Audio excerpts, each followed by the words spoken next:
বিয়ে করে ফেলেন, লোহার আংটি দিয়ে করে ফেলেন, নিজের লেভেল নামায় ফেলেন। এমন একটা মেয়ে খুঁজে বাইর করেন যার বাবা আপনার কাছে কিছু এক্সপেক্ট করে না, এবং তার সাথে কথা বলেন যে আমাকে জাস্ট মানে লোন হিসাবে আপনি আমার ভরণ পোষণের এটা করেন টিল আমি কর্মক্ষম হই, তারপরে আমি সব শোধ করে দিব।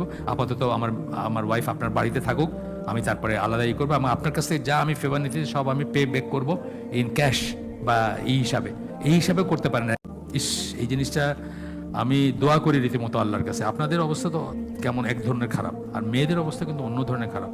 আমরা যে বিয়ে শাদী নিয়ে কাজ করি, 20টা মেয়ের এগেনস্টে একটা ছেলের বায়োডাটা পাই আমরা। 20টা মেয়ে কুমারী, এগুলো যে আমাদের কোথায় নিয়ে যাচ্ছে, সমস্ত ভিতর দিয়ে সব সব নামাজ রোজা সব গোল্লায় যাচ্ছে আর কি।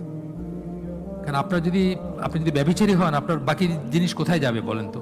ব্যভিচারী হলে কি বলছেন আল্লাহ, যে ইমান মানে হাদিসে আসছে কি, ইমান ঝুলে থাকে, তাকে ছেড়ে যায় ব্যভিচারের মুহূর্তে, তারপরে আবার যখন রিপেন্ট করে তখন প্রবেশ করে তার দেহে ইমান। তা আপনি ব্যভিচারী হলে আপনার কি অবস্থা চিন্তা করেন।